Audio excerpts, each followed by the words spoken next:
As in the whole, that's how we take see. One thing about this message you're about to listen to now is that the Northerners all have come together, joined their hands together, and they are praying to their Allah that the Allah should not get angry with them, that the Allah should please, how do they used to say it? It said, tamper justice with mercy with them, because they have sinned against the Allah and the teaching of the Allah. Why do I say so? Don't forget that a couple of some months ago, not even months ago, sir, maybe I think last month, Ango Abdullahi came out. He made it openly before the general public that all of them have sinned and come short of the glory of Allah. Why did he say so? He said that young man called Nnamdi Kanu is truly right. And people was a kind of, what this man talking about? Until he opens the chapter and says that Nigeria expired 10 years ago. That Nigeria need to be renegotiated. What that man said is even more worse than what Nnamdi Kanu said that made them to keep him behind the bars. All of them are coming out now, one after the other, even including their clerics who celebrated the abduction of Nnamdi Kanu from Kenya to Nigeria when Malami broke the news to them in Hausa language. All of them celebrated. All emphasis on all of them that celebrated, that even called for prayers. All of them now are also in prayers, asking the Allah to forgive them, for they have sinned against Nnamdi Kanu. Another one again who came out again openly to reiterate or to also to repeat what Nnamdi Kanu says that put him behind the bars is Mehdi Shehu.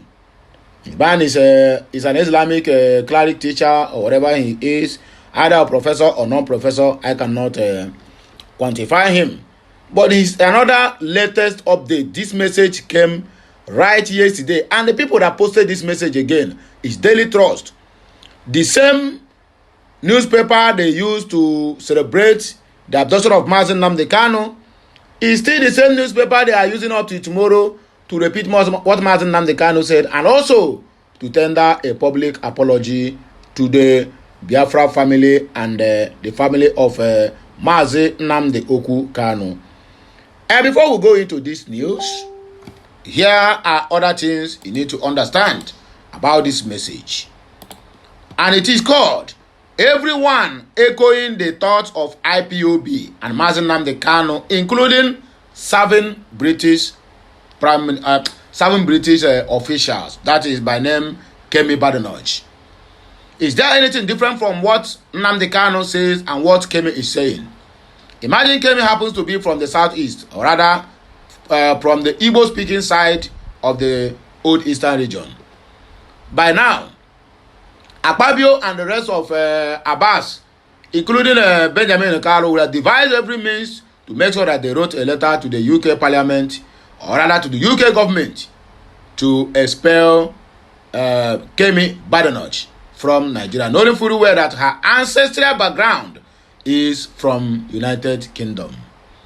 Just to let you know, as we are waiting for the full implementation and the full recognition of the Biafran government, just know it that we have already left that contraction called Nigeria. Even within themselves, they know that we don't belong to that Nigeria. That is why you see whatever that an Igbo man did have to be treated exceptional.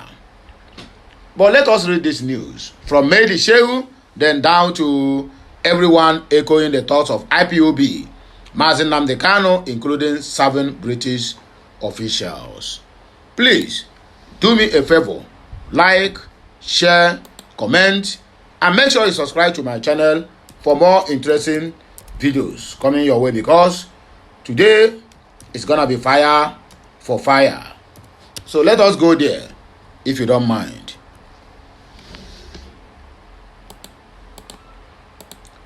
Failed state, that is what Mehdi Shehu call it. He says, any country by whatever named, called, and wherever that country is. Number one, these are the factors that they used to determine a failed state. Nigeria have failed long ago. Anybody who is still believing that Nigeria will get better, my brother, you are in fantasy land, because Nigeria, as I know it, if Tinubu let him implement all the whole policies, the injustice in Nigeria is too much. The blood of the innocent that are being shed on daily basis keep on crying for vengeance, for vengeance, for vengeance. Our political leaders are nothing but murderers and killers who kill their own citizens just to make sure that they remain in power. All those blood is surely speaking. You know why Argentina deteriorated to where they are after 123 good years? Nigeria never even suffered. Nigeria never suffered. Do you know what Argentina did? Argentina buy all the whole blacks in their own country. They made according to the history I read, they made an agreement with the Brazil to buy everything that represent black in their nations. They started the buying. After the buy finished, they asked Brazil how far. Brazil told them they will not go into such heinous crime. The blood of those people they buyed hold Argentina down for 123 good years. So this man that came on board now that is doing something, I don't know, maybe he have tendered public apology, or he have went underground to do some spiritual things to appease the spirit of all those people before he can be able to have results. Nigeria don't know what is coming after them. They don't know what is coming. 3 million or 3.5 million Biafrans that they suffocate using hunger and starvation. Kwashoko killed many, mostly mother and children. Their blood are still crying on top of Nigeria head.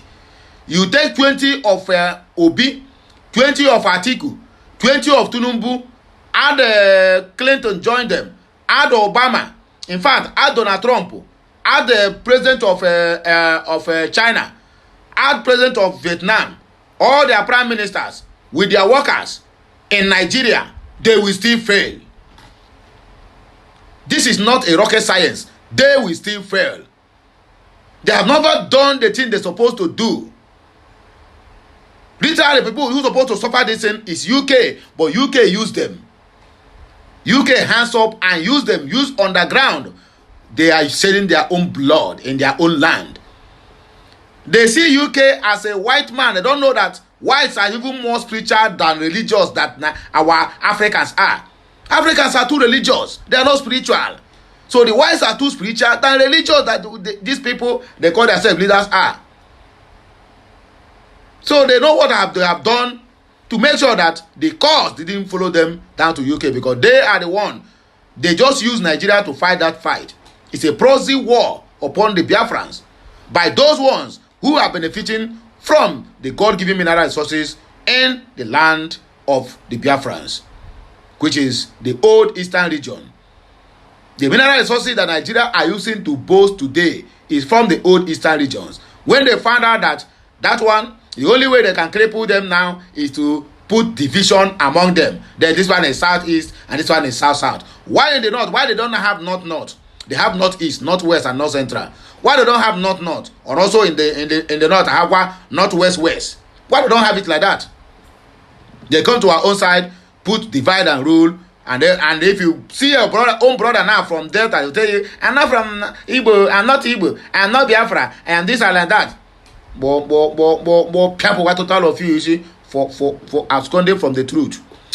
Any country, be whatever name the called, wherever, 614,037 people are killed. This one is Nigeria Bureau of Statistics that released this news. It is under 1 year we're talking about. Don't talk about this one is eternity.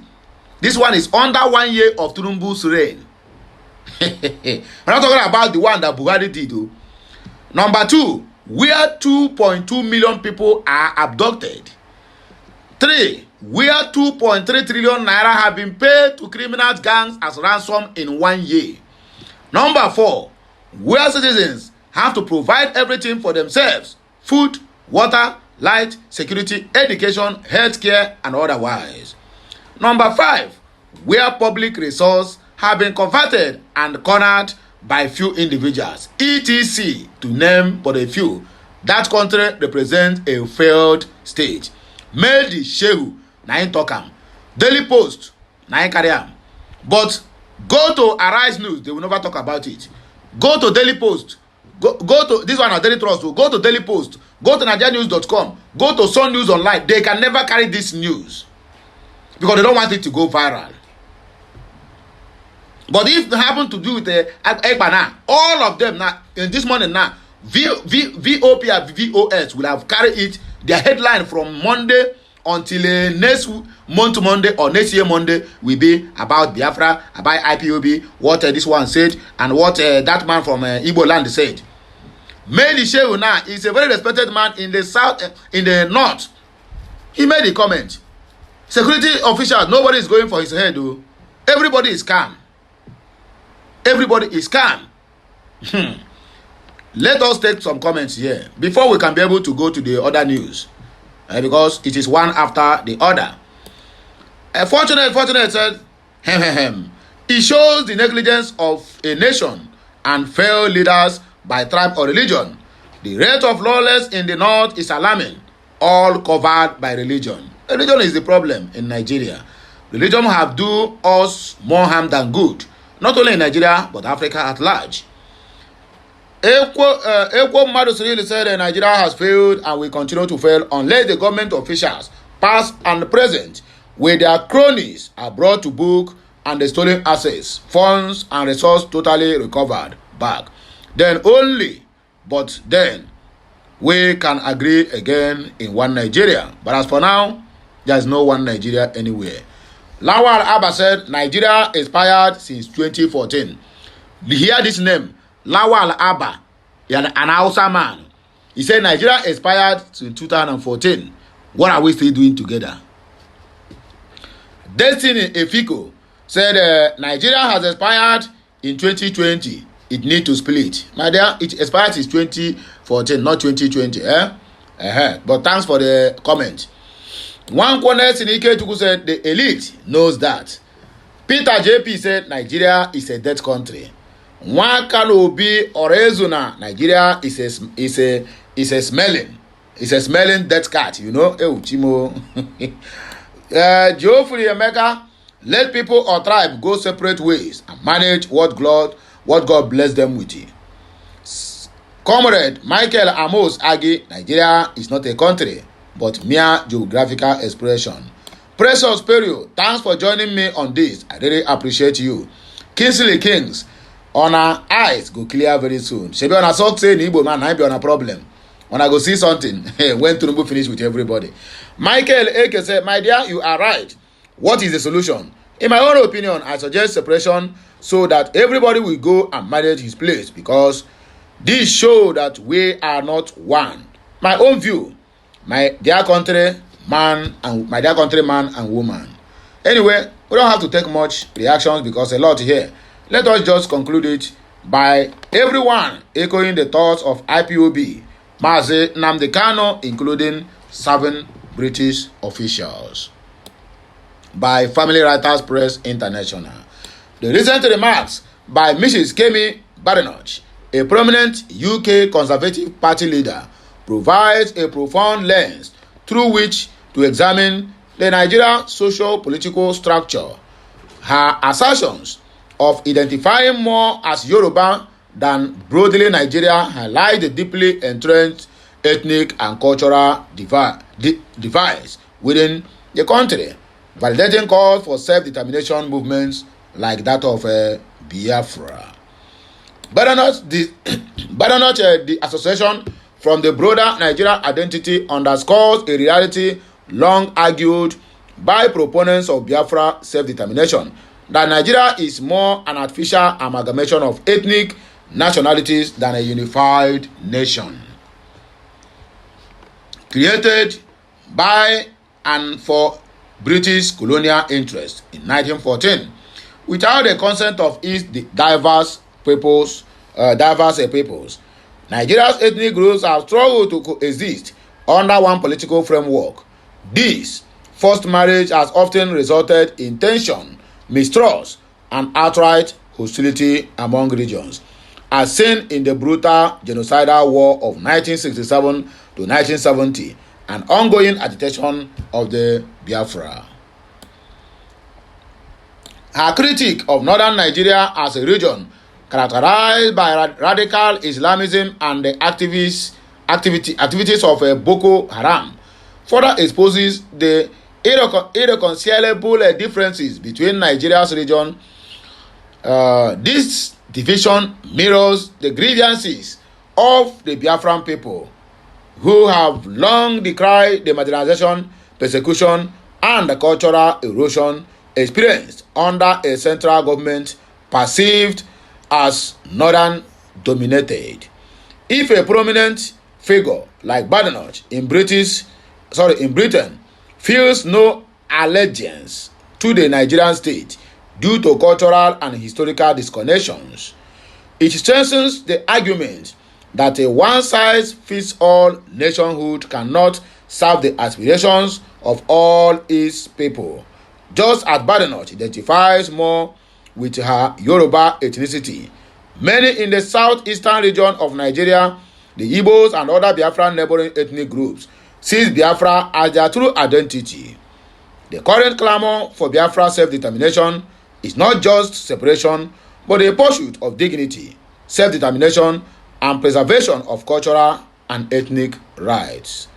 Biafra's advocates can use this revelation to urge the global community to support their cause, emphasizing that Nigeria's diversity, far from being a strength, often serves as a source of division and undoubtedly stagnation.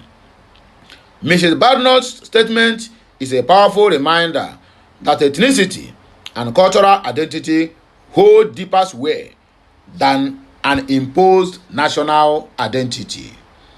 In essence, the failure of the Nigerian to forge a genuine national consciousness is evident. Badenoch's sentiments reinforce the argument that Nigeria's unity is not only artificial but unsustainable without structural changes, including granting ethnic groups the freedom to determine their future, whether to belong in that same called Nigeria or not.